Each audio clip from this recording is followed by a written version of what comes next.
Archangel defend us in battle. Be our protection against the wickedness and snares of the evil. May God rebuke him. We humbly pray, and know thou, O Prince of the heavenly host, by the power of God, thrust into hell Satan, and all the evil spirits who prowl about the world seeking the wrath of souls. Amen.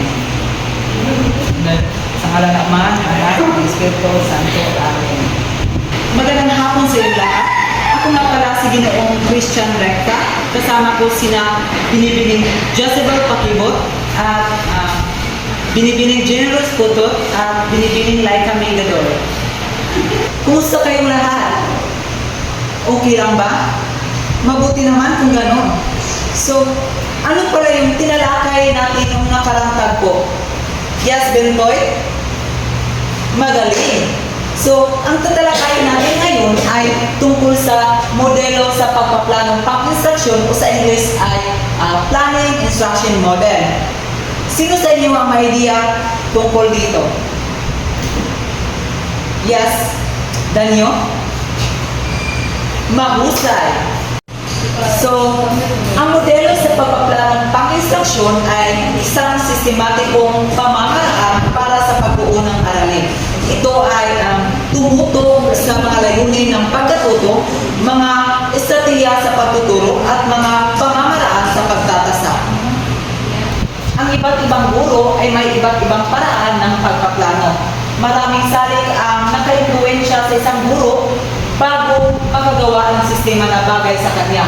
Dapat pag-aralan ng isang mag-aaral sa pagiging guro ang iba't ibang modelo na ginagamit bilang planong pang-instruksyon upang sa gayon ay mamagawa siya ng sariling estilo ng bagay sa kanya kapag siya ay natuturo na. Dito makikita ng isang guro ang tunay na epekto kung mayroon man ng lahat ng kanyang mabubuting iniisip para sa kanyang mga mag-aaral. Ang anumang pinakamagandang bangkay-aralin ay mababaliwala kapag ito ay kulang sa ehekosyon. Ang bangkay-aralin ay pinakaluluwa ng propesyon sa pagtuturo. Naririto ang isang modelong bangkay-aralin na ang format ay kalimitang ginagamit sa Pilipinas, DepEd Order No. 42 Series of 2016. Ang mga guro ay may ibang paraan ng kanilang pagpaplano ng kanilang pagtuturo. At mahalagang patuloy na pag-aralan ang modelo sa pagplanong pang-instruksyon para sa kanilang pagmulat. Ang epektibong pagtuturo ay hindi lamang nakasalalay sa plano, kundi sa mahusay na pagsasakatuparan nito sa loob ng silid-aralan. May tatlong layunin. Ito ay pamantayan paglilalaman, ang pangalawa ay pamantayan sa pagganap, at ang pangatlo ay ang mga kasanayan sa pagkatuto.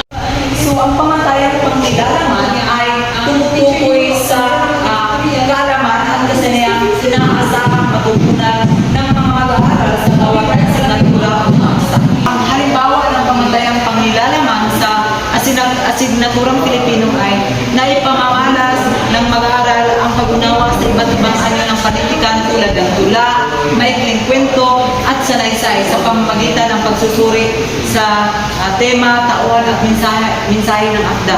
Ibig sabihin, inaasahang matutunan ng mag-aaral ang mga pangunahing elemento ng panitikan sa loob ng asignatura. So, ang pangalawang layunin ay pamantayan sa pagganap. So, ito ay tumutukoy sa mga inaasang gawain o produkto na dapat magawa ng mga mag-aaral upang maipakita ang kanilang pagkatuto sa isang paksa. Ito ay nagsisilbing sukatan at kanilang kakayahan sa aktwal na aplikasyon ng mga natutunan. Halimbawa, sa asignaturang Filipino, nakapagsusulat ang mag-aaral ng sariling maikling kwento gamit ang mga elemento ng banghay, tauhan at tagpuan. Ikatlong layunin ay ang mga kasanayan sa pagkatuto. So, ito ay tiyak na kasanayang dapat matutunan ng mga mag-aaral sa loob ng isang aralin. Kasama ang mga code na tumutukoy sa bawat kasanayan para mas mapadaling pagsubaybay at pagtuturo. Ang mga kasanayang ito ay ginagabayan ng mga pamantayan at ginagamit upang masukat ang progreso ng mga mag-aaral. Halimbawa, sa Filipino 4, natutukoy ang pangunahing ideya at mga detalye ng napakinggang talata o Code F4 PN-LA-B-1. That is one of the example of mga kasanayan sa pagkatuto.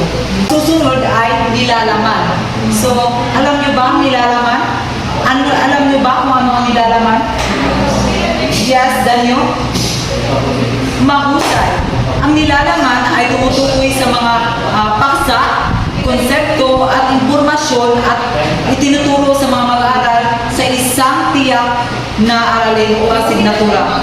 Ito ang mga material na pinag-aralan upang maabot ang mga layunin at kasanayan na nais makamit. Ang halimbawa ng nilalaman ay sa asignaturang agham, ang nilalaman para sa isang aralin ay ang mga bahagi ng halaman at ang kanilang mga tungkulin. So, iyan ang halimbawa ng nilalaman. Ang sumusunod ay ang paksa. So, ang paksa ay ang tiyak na tema o idea na tinatalakay sa mga isang aralin. Ito ang sentrong pinag-uusapan o pinag-aaralan ng mga mag-aaral sa loob ng isang klase. So, ang halimbawa ng paksa ay ang kahalagahan ng Rebolusyong Pilipino sa kasanayan ng Pilipinas.